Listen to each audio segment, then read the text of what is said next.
भगवते वासुदेवाय। नमस्कार दोस्तों, मैं स्नेह प्रेम स्वागत करती हूँ आप सबका आपके अपने चैनल समृद्धि ब्लॉग्स में। दोस्तों, आप सभी को वैकुंठ चतुर्दशी की बहुत बहुत शुभकामनाएं। वैकुंठ चतुर्दशी के दिन कैसे पूजा की जाती है भगवान श्री हरि और भगवान शिव की, क्योंकि इसे हरिहर चतुर्दशी के नाम से जाना जाता है।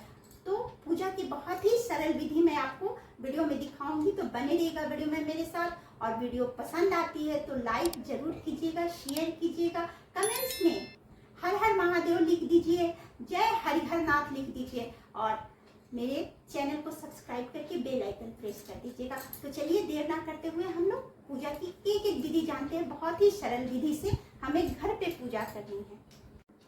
दोस्तों, पूजा के लिए हमें क्या सामग्री लेनी है पहले हम ये देख लेते हैं। बहुत ही कम खर्चे में और बहुत ही सीमित सामान लेना है, हमें बहुत कुछ नहीं करना है, सरल विधि से पूजा करनी है। तो देख लीजिए, जो जरूरत की चीजें होती हैं बस वो ये पुष्प है, जैसे पान का पल्लव जरूरी होता है, हम कोई भी कलश स्थापित करते हैं। पान का पत्ता है, आम का पल्लव ये तुलसी है, हल्दी है, कुमकुम है, चंदन है, सुपारी, हल्दी की गांठ, पैसे और बिलपत्र जो भगवान शंकर को चढ़ता है। तो भोलेनाथ की पूजा करनी है तो उनको जो जो चीज़ें चढ़ती है, भांग, धतूरा, बिलपत्र, आँख और प्रसाद, दीप, कलश पे रखने के लिए ये पात्र जो होता है, अन्न का अनाज का पात्र होता है, और ये कलसा है।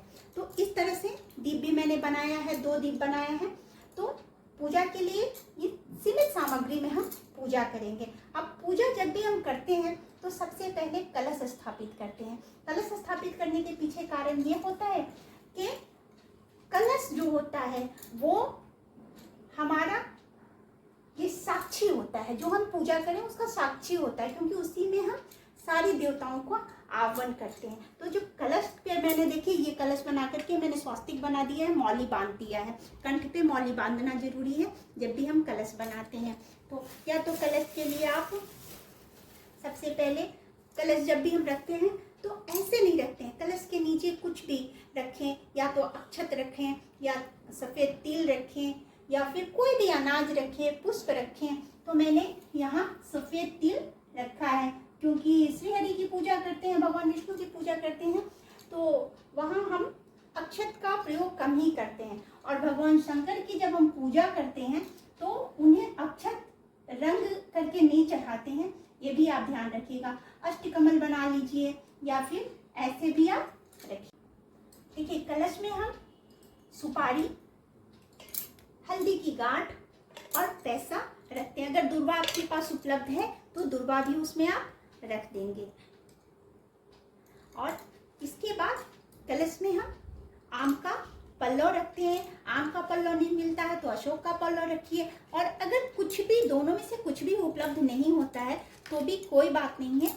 पूजा जो है भाव से होता है, पूजा सामग्री से नहीं होता है। आपके पास जो भी भाव है उसी भाव से पूजा कीजिए। जो भी सामग्री है, सामर्थ्य जितनी हो उतनी ही से पूजा करनी है हमें।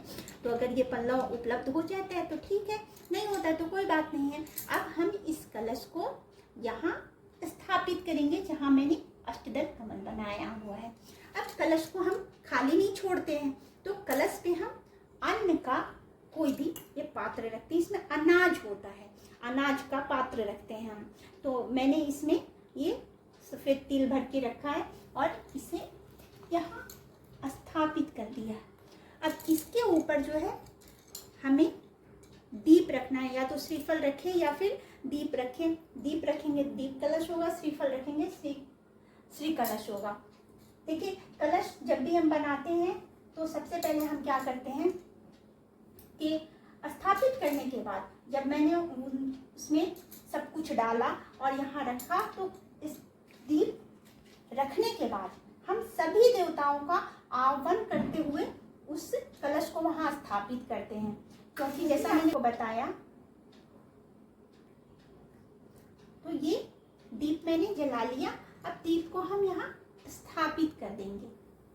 दीप को स्थापित करना है और हाथ जोड़ करके प्रार्थना करनी है कि हे देवता, हे जितने भी देवगण हैं, जितने भी देवता हैं, माता लक्ष्मी, गणेश जी, सभी इसके अंदर ब्रह्मा जी, वरुण देव, अग्निदेव, जितने भी जो भी 33 कोटि देवी देवता हैं, सभी इस पूजा के साक्षी बने, इस कलश में आकर के स्थापित हो जाए। ये करके हम प्रणाम कर लेंगे।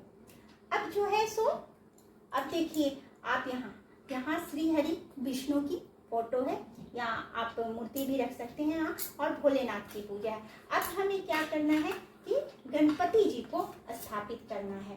तो गणपति जी को जब भी हम कोई भी पूजा जब हम करते हैं, कलश पूजन के बाद जो है सो हम गणपति जी की पूजा करते हैं कलश स्थापित करने के बाद। तो हम जो है सो पान का पत्ता अवश्य लेते हैं। अगर अवश्य मैंने कहा, लेकिन अगर पॉसिबल नहीं हो तो कोई बात नहीं है, किसी सामान के बिना पूजा नहीं रुकनी चाहिए। अब यहाँ पान के पत्ते पे हमारे पास छोटे से गणपति जी हैं। आपके पास अगर गणपति जी नहीं है तो पिछली पूजा में भी मैंने आपको बताया है पहले भी कि सुपारी में हम जो है सो रक्षासूत्र कलावा बांध करके गणपति बनाते हैं और उन्हें वहाँ स्थापित करते हैं। अब हमने यहाँ श्री हरि विष्णु को रखा है, हमने विष्णु जी को, और यहाँ भोलेनाथ हैं। पहले ही बताया मैंने कि भोलेनाथ और विष्णु जी की पूजा साथ होती है। हरि नाथ की पूजा होती है। ये वैकुंठ चतुर्दशी जो है उसमें हरिहर नाथ की पूजा होती है। हरि मतलब विष्णु और हर मतलब महादेव जी, शंकर जी। अब इस पूजा में आप एक आश्चर्यजनक बात देखेंगे जो पूरे वर्ष किसी भी पूजा में नहीं होती है। बहुत लोगों को पता भी होगा और बहुत लोगों को नहीं पता होगा। मैं अभी नहीं बता रही हूँ, जब पूजा करूँगी तो आप स्वयं उसको देखेंगे। अब हम एक एक करके सबकी पूजा करेंगे, पूजा प्रारंभ करेंगे। तो सबसे पहले हम गणपति जी को हल्दी चढ़ा देते हैं, उन्हें रोली चढ़ा देते हैं और ये चंदन चढ़ा देते हैं। आपको बता दूं मैं कि गणपति जी को सभी कुछ चढ़ता है, रोली, अक्षत, रोली, चंदन, हल्दी, सब कुछ। लेकिन जब हम भोलेनाथ की पूजा करेंगे, शंकर जी की पूजा करेंगे, तो उन्हें सिर्फ हम चंदन चढ़ाएंगे। कोई भी चंदन चलेगा, पीला चंदन, लाल चंदन, है ना। तो आप उन्हें सिर्फ चंदन लगाएंगे, क्योंकि या भस्म लगाते हैं भोलेनाथ को, क्योंकि भोलेनाथ सांसारिक बातों से थोड़े से दूर रहते हैं, तो इसलिए उन्हें हम चंदन लगाएंगे भोलेनाथ की। और ये मैंने चंदन लगाया। अब भगवान विष्णु को भी हम चंदन लगाएंगे। भोलेनाथ को हल्दी या रोली नहीं लगाएंगे, विष्णु जी को हल्दी लगाएंगे। विष्णु जी को तो हल्दी प्रिय ही है, और हल्दी में तो माता लक्ष्मी का निवास होता है, उन्हें भी रोली भी लगाएंगे, भोलेनाथ को नहीं लगाएंगे। ठीक है, कुछ बातों का हमें ध्यान रखना है, और अगर नहीं बात ध्यान में रहे तो भी कोई भी बात नहीं, क्योंकि भगवान सभी को क्षमा करते हैं। तो कभी भी कोई पूजा, कई बार होता है हम पूजा करने में डरते हैं कि इस पूजा को कैसे करें, कोई त्रुटि ना रह जाए। तो कोई बात नहीं, जितनी भी त्रुटियां रह जाए जब हम आरती करते हैं तो वो सारी त्रुटियां माफ कर देते हैं भगवान। और भगवान किसी त्रुटि को मन में नहीं रखते, भगवान सिर्फ भाव को मन में रखते हैं। अब हम सब पे ये वस्त्र रूपी कलावा अर्पित करेंगे। सबको वस्त्र अर्पित करना है। तो सबसे पहले गणेश जी को ये वस्त्र दिया,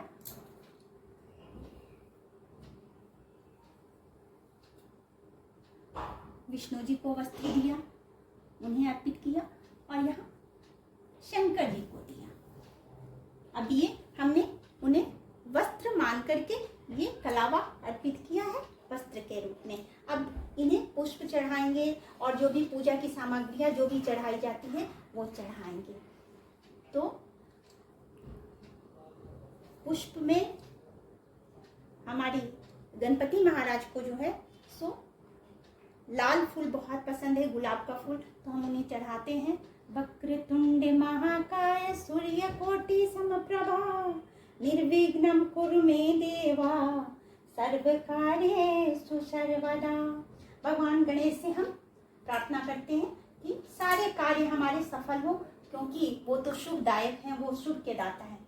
अब जब हम गणेश शंकर जी को पुष्प चढ़ाते हैं तो ध्यान रहे कि उन्हें माता पार्वती होती हैं तो उनके साथ हम पीला पुष्प चढ़ाते हैं, उन्हें कनेर वगैरह का पुष्प चढ़ाते हैं, सभी पुष्प उनको नहीं चढ़ाते हैं। और केतकी पुष्प अगर आता है तो केतकी पुष्प भगवान शिव को बिल्कुल भी नहीं चढ़ाते हैं, ये बात हमेशा याद रखिएगा।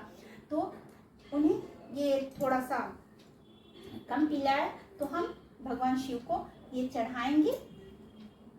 और क्योंकि मुझे कनेर का पुष्प नहीं प्राप्त हुआ, नहीं मिला, उपलब्ध हो सका, तो जो पुष्प है, और जो विष्णु जी हैं उन्हें तो गेंदा का पुष्प बहुत ही पसंद है, तो वो तो गेंदा का पुष्प उन्हें आप चढ़ाइए, सजाइए, जितना भी मिलता है आप उन पे अर्पित कीजिए। थोड़ा सा पुष्प जो है सो हम यहाँ कलश पे भी चढ़ाएंगे। इस तरह से हमने पुष्प अर्पित किया।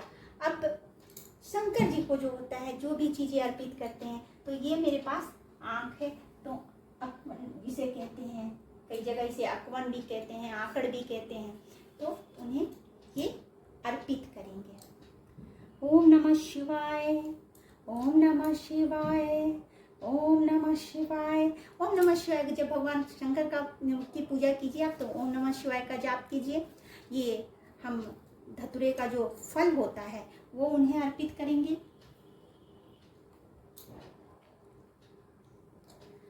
भांग भोलेनाथ को अति प्रिय है, तो उन्हें ये भी अर्पित करेंगे। जो भी चीजें उपलब्ध होती है आपके पास वही अर्पित करना है। ये परेशान नहीं होना कि ये चीजें मिले नहीं तो कैसे, भाव से आपको कर देना। अगर कुछ भी उपलब्ध ना हो तो आप जल रखिए और नैवेद्य रखिए और दीप जलाइए, पूजा कीजिए, कोई दिक्कत नहीं है उसमें, समझे।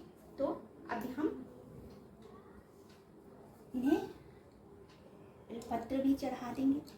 अब जैसे कि मैंने आपको बताया कि भगवान शंकर और भगवान विष्णु की जो ये पूजा होती है एक साथ होती है, इसका वर्णन जो है स्कंद पुराण में भी मिलता है और शिव महापुराण में इसका वर्णन पूरे विस्तार में दिया गया है। इसके पीछे की कथा है, तो संक्षेप में मैं आपको 2 मिनट में बताती हूँ उसे, कि भगवान विष्णु काशी में गए थे। शिव महापुराण के अनुसार जब राक्षसों का अत्याचार बढ़ा था तो सभी देवता आए थे भगवान विष्णु के पास कहने की वो उनकी रक्षा करे। तब भगवान विष्णु भगवान शिव के पास गए थे और उनकी तपस्या की थी उन्होंने, और तपस्या में उन्होंने 1000 कमल का पुष्प लेकर के उन्हें चढ़ाने का संकल्प लिया। अब 1000 जब पुष्प वो चढ़ाने लगे तो एक पुष्प जो है सो भगवान शिव ने परीक्षा लेने के लिए छुपा दिया, और भगवान विष्णु को जब पुष्प नहीं प्राप्त हुआ तो उन्होंने अपनी आंखें निकाल करके, क्योंकि भगवान विष्णु को कमल नयन कहा जाता है, तो उन्होंने अपनी आंखें निकाल करके भगवान शंकर को समर्पित कर दिया, उन पे चढ़ा दिया। इस पर प्रभु भगवान शंकर इतने प्रसन्न हुए, उन्होंने वो प्रकट हुए और भगवान विष्णु की आंखों को जहाँ था वहाँ स्थापित किया और उन्हें सुदर्शन चक्र प्रदान किया। जिन भगवान विष्णु के हाथ में हम हमेशा सुदर्शन चक्र देखते हैं, उस सुदर्शन चक्र को भोलेनाथ ने प्रदान किया था भगवान शिव को। तो इस जो चतुर्दशी को, वैकुंठ चतुर्दशी जो है, उसे हरिहर चतुर्दशी भी कहते हैं, क्योंकि इसे हरिहर मिलन चतुर्दशी है, इसलिए इनकी पूजा होती है। और इस दिन क्या होता है कि वैकुंठ का द्वार खुला होता है, तो जो भी इस दिन पूजा करते हैं, जो भी इस दिन भगवान विष्णु और भगवान शिव की पूजा करते हैं, भगवान विष्णु ने अपने द्वारपाल जय और विजय को कह रखा है कि द्वार खुला रखना। जो भी इस दिन पूजा करेगा, थोड़ा सा भी, नाम मात्र का भी अगर पूजा करता है, तो वैकुंठ धाम में भगवान विष्णु के निवास स्थान में स्थान हमारा वहाँ रिजर्व हो जाता है। हम वहाँ अपना एक स्थान बना लेते हैं और कोई यम नहीं छू सकते हैं। भगवान विष्णु स्वयं अपने यहाँ लेकर के, वैकुंठ लेकर के जाते हैं। तो ये महत्ता है, ये महत्व है इस वैकुंठ चतुर्दशी का। बहुत लोगों को पता होगा, बहुत लोगों को नहीं पता होगा, लेकिन अगर अभी तक आपको पता नहीं है तो वैकुंठ चतुर्दशी की पूजा अवश्य कीजिएगा। और एक बात मैं बता दूं, जो अभी पूजा की एक जो बात है, वो जिस शुरू में मैंने कहा था कि देखेंगे वो आश्चर्यजनक चीज़, वैकुंठ चतुर्दशी की जो पूजा होती है निशी रात्रि में होती है। इस बार जो है पूजा जो समय है 14 नवंबर को किया जाएगा, क्योंकि 14 नवंबर को सुबह 9:43 से चतुर्दशी तिथि प्रारंभ हो रही है और इसका समापन हो रहा है 15 तारीख को सुबह 6:19 पर। तो उदय तिथि इसमें नहीं देखनी है, क्योंकि पूजा जो होती है निशी पूजा होती है इसमें, तो रात्रि में मध्य रात्रि में पूजा की जाती है। अगर पॉसिबल है तो आप मध्य रात्रि में कीजिए। और कमल पुष्प आपको मिल जाता है तो कमल पुष्प लीजिएगा। मुझे नहीं उपलब्ध हो पाया, इसलिए मैंने जो पुष्प मुझे मिल सका उसी पुष्प से मैंने आपको पूजा करके मैं दिखा रही हूँ। तो मध्य रात्रि में जो समय है इसका 14 नवंबर की रात्रि 11:39 11:39 और वो 15 नवंबर का हो जाएगा 12:32 तक। तो इस समय आपको पूजा करनी है। अगर पॉसिबल होगा तो मध्य रात्रि में कीजिएगा, नहीं पॉसिबल होगा तो जिस समय कीजिएगा, क्योंकि ऑफिस वगैरह भी जाना होता है और जो बहनें हैं हमारी उन्हें सुबह उठ करके बच्चों को स्कूल भेजना है, पति को ऑफिस भेजना है, तो ये सारी चीज़ें भी देखनी होती है गृहस्थाश्रम में। तो ऐसा कोई ज़रूरी नहीं है, जो पॉसिबल हो वही आप कीजिएगा। तो हमने भगवान शिव को ये चढ़ा दिया। अब मैं बताती हूँ कि सबसे आश्चर्यजनक क्या बात है। ये देखिए, ये बेलपत्र है और ये जो है तुलसी है और तुलसी के पत्ते हैं। सभी जानते हैं हमारे सनातन धर्म में जो भी हम पूजा करते हैं सभी को पता है कि तुलसी का पत्र जो है पूरे शिव परिवार को नहीं चढ़ाया जाता है। भगवान शिव को तुलसी का पत्ता नहीं चढ़ता है, लेकिन ये वैकुंठ चतुर्दशी के दिन भगवान विष्णु को बिलपत्र नहीं चढ़ता है। हालांकि बिलपत्र में माता लक्ष्मी का निवास होता है, लेकिन उन्हें नहीं चढ़ता है। लेकिन इस वैकुंठ चतुर्दशी के दिन उल्टा होता है। हमारे शंकर भगवान को इस दिन तुलसी का पत्र चढ़ाया जाता है और हमारे विष्णु जी को जो है बिल्वपत्र चढ़ाया जाता है। बस पूरे वर्ष में यही एक तिथि है, यही एक दिन है जब ऐसा संभव हो सकता है। तो हम इन दोनों की तरफ से, भगवान विष्णु और भगवान शंकर की तरफ से एक दूसरे को चढ़ाएंगे। भगवान विष्णु को चढ़ाएंगे हम बिल्वपत्र और शिव भगवान को चढ़ाएंगे हम तुलसी। तो सबसे पहले भगवान विष्णु के द्वारा हम भगवान शिव को तुलसी का पत्र चढ़ाते हैं और भगवान शिव के द्वारा हम भगवान विष्णु को बिल्व पत्र चढ़ाते हैं। देखिए, है ना बड़ा आश्चर्यजनक ये चीज़ है। तो हो सकता है आप में से कई लोगों को ये बात पता होगी, जिन्हें नहीं पता होगी वो बात उनके लिए जो है ये थोड़ा सा आश्चर्य है, क्योंकि आज के दिन जो है सो वैकुंठ चतुर्दशी के दिन कई मंदिरों में, काशी विश्वनाथ में और भगवान विष्णुपद मंदिर में दोनों देवताओं का पूजा होता है। गर्भगृह में, काशी विश्वनाथ के गर्भगृह में दोनों भगवान का पूजा होता है और दोनों भगवान चूंकि वहाँ भगवान शिव का होता है मंदिर, तो वहाँ विष्णु जी उनके आतिथ्य होते हैं, उस अतिथि होते हैं और इनके आतिथ्य में भगवान विष्णु शंकर भगवान इनकी पूजा करते हैं। दोनों एक दूसरे से बातें करते हैं। पूरी रात ये जागरण होता है, पूरी रात की पूजा होती है। तो ये आपने देख लिया कि क्या क्या करना है, कैसे कैसे चढ़ाना है। अब हम नैवेद्य चढ़ाएंगे और आरती करेंगे। नैवेद्य में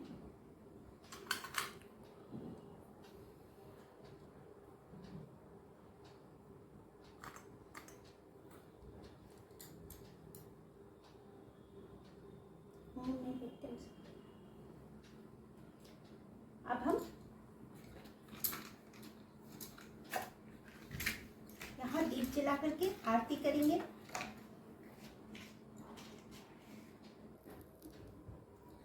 अब इस दिन जो है आप बैठ करके पूजा करें तो भगवान विष्णु के सहस्त्र नाम का पाठ कीजिए, विष्णु सहस्त्र नाम का, शिव जी का जो है पाठ कीजिए, आप उनकी स्तुति कीजिए। आप जितना समय हो, आप जितना भी समय दे सकते हैं कीजिए। भगवान विष्णु, भगवान शिव की पूजा किया है, भगवान गणेश की पूजा की है, तो जो भी स्तुति है, जो भी चीज़ें हैं वो सब आप कीजिए। और उसके बाद हम आरती कर लेते हैं, क्योंकि वीडियो ज़्यादा लंबा हो जाएगा। तो हम स्तुति को बस हाथ जोड़ के मैंने कह दिया और आप लोग बैठिएगा पूजा करने तो स्तुति अवश्य कीजिएगा एक बार। और अब हम थोड़ा दोनों भगवान की आरती कर लेते हैं। कर्पूर गौरम करुणावतारम संसार सारम भुजगेन्द्रहारम सदा वसन्तं हृदये रविन्दं भवं भवानी सहितं नमामि। नीलाम्बुजश्यामलकोमलाङ्गं सीता समारोपितवामभागं पाणौ महासा चारुचापं नमामि रामं रघुवंशनाथम्। ओम नमः शिवाय नमः शिवाय नमः शिवाय नमः शिवाय। तो इस तरह से हम आरती कर लेते हैं। आप जो भी आरती आप करते हैं वो सारी आरती आप कीजिए यथासंभव। तो आरती के बाद जो है सो आप हाथ जोड़ के प्रणाम कर लीजिए। जो भी गलती हुई है उसके लिए क्षमा कर लीजिए, क्षमा मांग लीजिए, क्षमा प्रार्थना कर लीजिए आप कि मैं पूजा पाठ नहीं जानती हूँ, मुझे मंत्र नहीं पता। अगर मंत्र से कर रहे हैं, श्लोक से कर रहे हैं तो ठीक है, लेकिन जो भी भाषा आपको आती है आप उसी भाषा में कीजिए। श्लोक से करें, मंत्र से करें या अपनी भाषा में करें, कोई फर्क नहीं पड़ता है। भगवान तो हर भाषा को समझते हैं, वो तो भाषा माध्यम होता है। तो इसलिए इसमें ये भी नहीं हमें संकोच करना कि हमें इस विधि का मंत्र नहीं आता है। बस हाथ जोड़िए और कहिए, हे प्रभु मुझे नहीं पता कि क्या पूजा होती है, कैसे पूजा होती है, कैसे आह्वान होता है और कैसे विसर्जन होता है, आप सभी जानते हैं। बस मैंने भाव से आपकी पूजा की। अब आप अपना आशीर्वाद, अपना आशीष, अपना स्नेह, अपना प्रेम मुझ पे बनाए रखिए, हमेशा मेरे साथ रहेगा। और जो भी मुझसे त्रुटियां हुई उसे क्षमा कीजिएगा। ये क्या करके हम प्रणाम कर लेते हैं भगवान से। तो इस तरह से जो बैकुंठ चतुर्दशी की जो पूजा होती है वो संपन्न होती है। इसके बाद आप अगर व्रत रखा है आपने तो आप कुछ ले सकते हैं, और नहीं तो फिर अगले दिन आप कुछ प्राप्त कीजिए, खाइए। और क्योंकि पूजा करते करते तो मध्य रात्रि बीत जाएगी, तो जो भी है उस भोजन के बारे में मैं कुछ भी नहीं कहूँगी, क्योंकि जैसा आपका शरीर कहता है उसी तरह से कीजिए। आप फलाहार रह करके भी व्रत को कर सकते हैं, ठीक है, तो उसमें कोई दिक्कत नहीं है। भूखे रहने की कोई आवश्यकता नहीं है। शरीर आपका जो मांगता है वही आपको करना है, सामर्थ्य से करना है। कुछ भी ऐसा नहीं हो कि बाद में परेशानी हो। पूजा करनी है, परेशानी नहीं पालनी है हमें। तो इस तरह से मैंने आपको बैकुंठ चतुर्दशी की कैसे पूजा करनी है हरिहरनाथ की, तो आपको ये पूजा विधि जो है सो सरल लगी होगी। इसमें कहीं कोई भी ज़्यादा हमने गूढ़ता नहीं रखी, बिल्कुल सरलता के साथ आपको बताया है। तो वीडियो अच्छी लगती है आपको तो फिर लाइक कर दीजिएगा, सब्सक्राइब कीजिएगा, बेल आइकन प्रेस कर दीजिएगा और कमेंट में जय हरिहरनाथ जरूर लिखिएगा। और अपना स्नेह और सहयोग जो अब तक बनाए रखा है आपने, हमेशा यूं ही बनाए रखिएगा। मिलते हैं अगले वीडियो में और किसी और पूजा की बातें करते हैं, कोई और कथा करते हैं, भगवान की चर्चा करते हैं। तो आज के लिए इतना ही।